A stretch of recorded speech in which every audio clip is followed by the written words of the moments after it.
Hello, welcome and welcome back. This is Jacob, continuing the narration and character voices for the Mansfield Break side story in Arknights.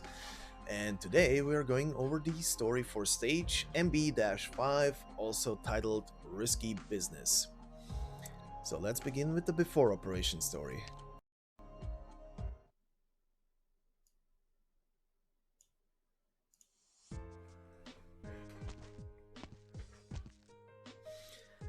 I'm back. You alright, Miss Silence? I'm alright. In fact, perhaps I should thank you. What for? Not much. Alright.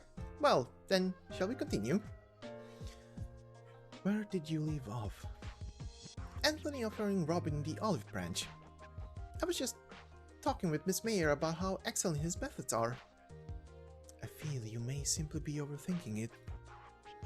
Perhaps he didn't think so hard about it at the time, wanting to give Robin his pure goodwill. Honestly, I can't deny that sort of possibility. But if he was just a simple, kind-hearted person, he'd have no way of living through this world, Miss Silence. Forget it. I shouldn't be discussing this with you. Where did Meyer leave you? Once Kafka and Anthony wrapped up talks, Anthony finally decided to break out. We got to Robin waking up at the clinic, and Anthony inviting her onto the jailbreak team. I have the same, Miss Silence. I'm genuinely curious as to where you got this lead on Anthony from. From my mentor's things. Really? Director Parvis got stuck into this too?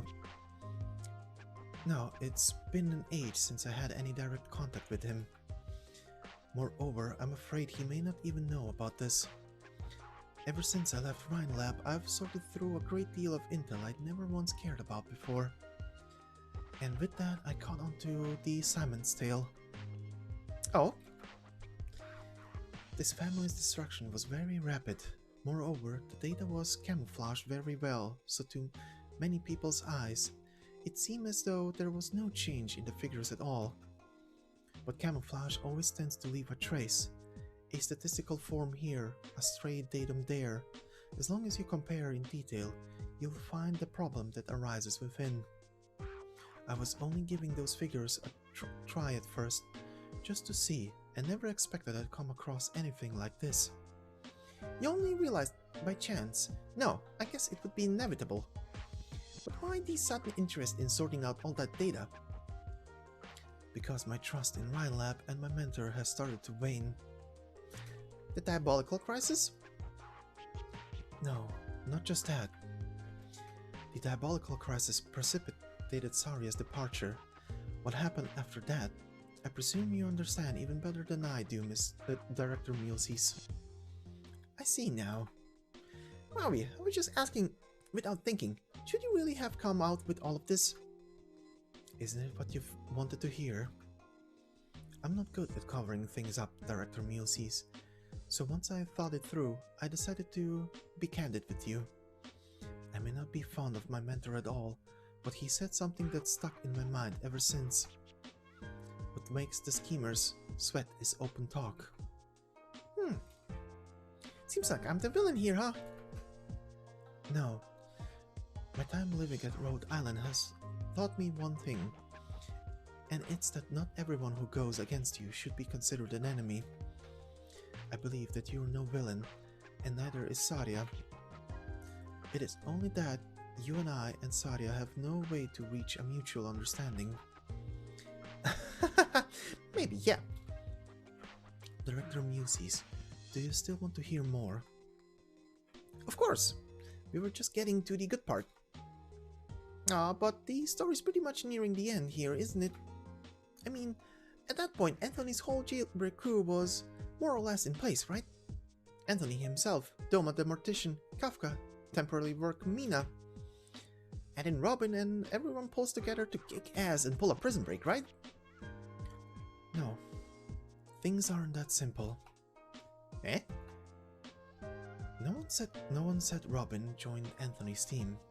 Eh? It's true that after Kafka, Doma and Anthony started working out how to pull off the jailbreak, and Robin was even included in it.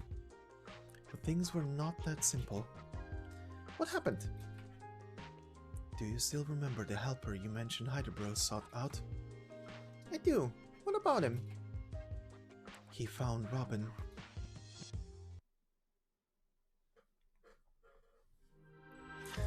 Alright, and on to the after operation story.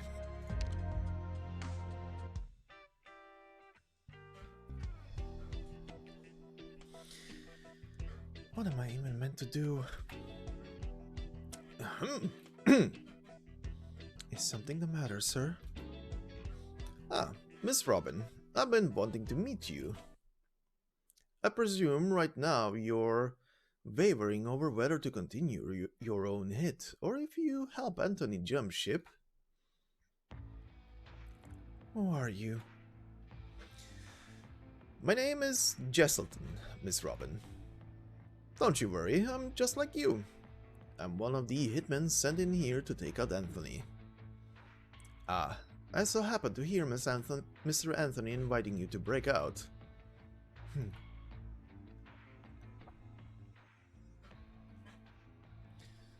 Mr. Anthony, Captain Barton was wondering if you're doing okay. Are you hurt? Nothing serious, just a few scrapes. Let him know to wait a little longer. I'll be finished here soon. Right, no problem. Take your time. You were the jailer back there. Ah, looks like you remember me. Wonderful. I like to imagine I'm pretty memorable. If you've gone and forgotten me, why, I feel sad as a burden beast. You were listening the whole time? I was the one who brought your prison pals over while they were out stone cold. Anthony might have kept his voice down in that safe room of his, but see, I'm the kind of person who notices things. It wasn't difficult at all to listen in. What are you trying to do? I'm here to give you a deal, Miss Robin. A deal? A deal. Of course, we can't forget to praise Mr. Anthony for his moves. What he did was offer you the olive branch, but truth is, whether you accept it or not, it wouldn't do him no harm. Marvelous move, I gotta say. Even I can't help but give it a gold star. It's a crying shame that he don't understand who you are. Otherwise, I'd fear he'd given it a second thought. Who I am? Yep. You see, you, Miss Robin, have not yet sensed the factual relationship that exists between you and Mr. Anthony. Can you get to the point? Miss Robin, do you still recall the name of that place your pop worked back in his lively days? Black Cloud. Right on. Black Cloud Trade Corporation. Your pop was the general manager there, but right when his business reached the shining peak, Black Cloud Trade suddenly went under. After that, no matter how he tried, business never picked up again. Ever since, he kept tumbling, started drinking. These days, he lies on a hospital bed, waiting for his medical fees so he can get operated. So you know who bankrupt Black Cloud Trade? You don't mean... Correct. Simon Co. themselves. The family name Mr. Anthony is so proud of. Simon one and the same. Of course I gotta prove I'm being genuine, so let me give you the whole picture. The short story is, 6 years ago, the Simons and Hydebro fought over something. Both sides wanted the other's half of the pie. Both sides were pretty even weights. The tussling and bustling grew and grew until the day someone drew blood. In the end, it was Hydebro one step ahead, and the Simons were dust in the wind. During the calamity, Smith Simon and the head of the family decided his only son, Anthony Simon, ought to be sent to another city. And then, once he escaped to Ironforge City, poor little Anthony got captured. Lucky thing is, in Ironforge City's state law, all criminals are tied in the state itself. In other words, he was not sent to Bunker Hill City for trial. Then after that, state law said he'd be locked in their own Mansfield State Prison. Now, I gotta say, I think old Smith planned this whole thing in advance, sending his son to Ironforge to be captured.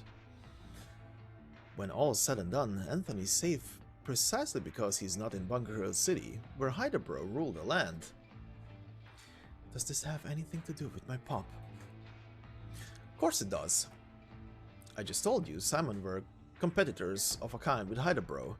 Even if they were a move behind, they'd still get a last word in while death was a common. And there among the gang, they spat that whole last word. Why? That was your old man's company, Black Cloud Trade. We can also assume if the Simons were one step ahead of Hydebro instead, then Smith Simon would have had the marbles to far outstrip the brothers all those years.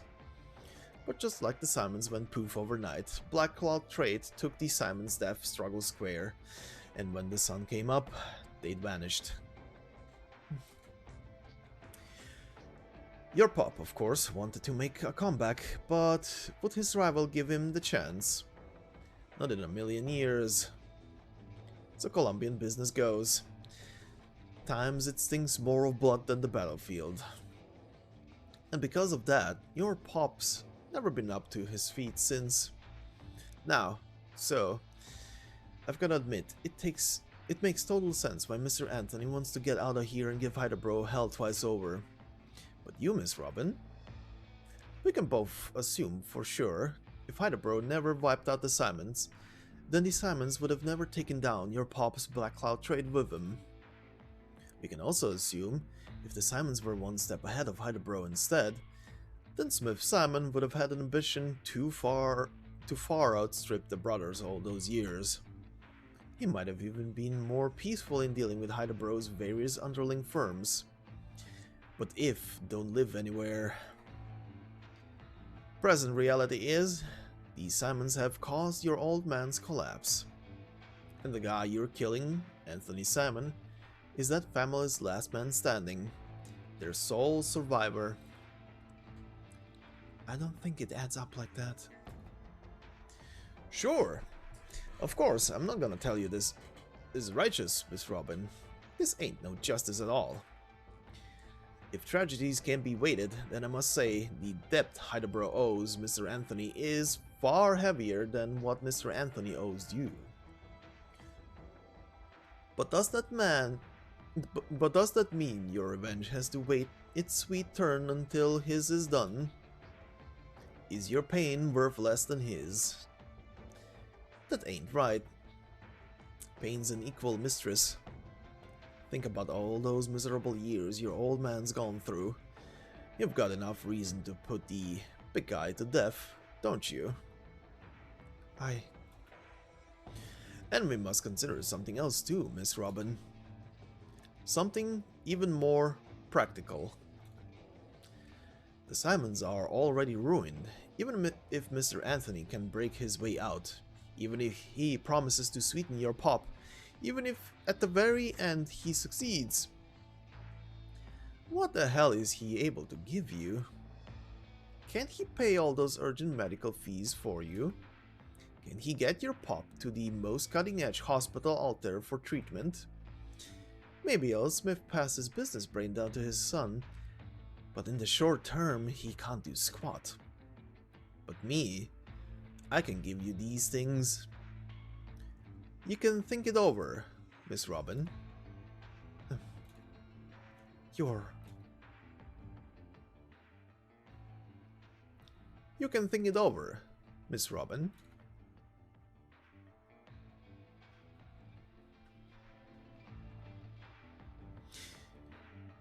You're the one hiring me?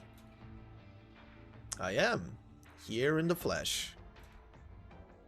I sympathize with your experiences, but I have figured out how you tick.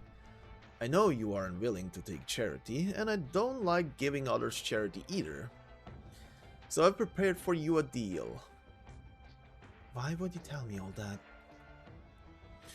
Of course, I was not planning to reach out to you first, only this move Mr. Anthony made has forced me out. Forgive my sorrows once more, but after living in here, even I was one step away from Mr. Anthony's boldness winning me over. And if I haven't told you any of this, you would have let that cheap sympathy go to your head, and you would have chosen to help him. And if I were running some basic con on you today, say Mr. Anthony brought your old man's company down, I'd worry about you hearing the full picture from his side soon enough. And wouldn't I look like a cheat and scoundrel then? You'd want nothing to do with me. So I may as well tell you everything you ought to know, but you choose for yourself. Go and put all those past disputes on the side. Just think about this one. Simple question. You gonna choose to help him out of sympathy, with likely no returns, or are you gonna help me for all I've promised in your interest?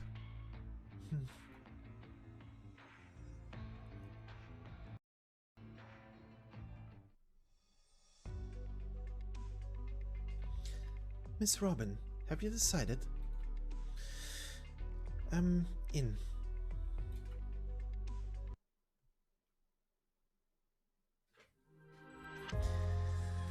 And that was the story scenes around stage MB-5, also called Risky Business.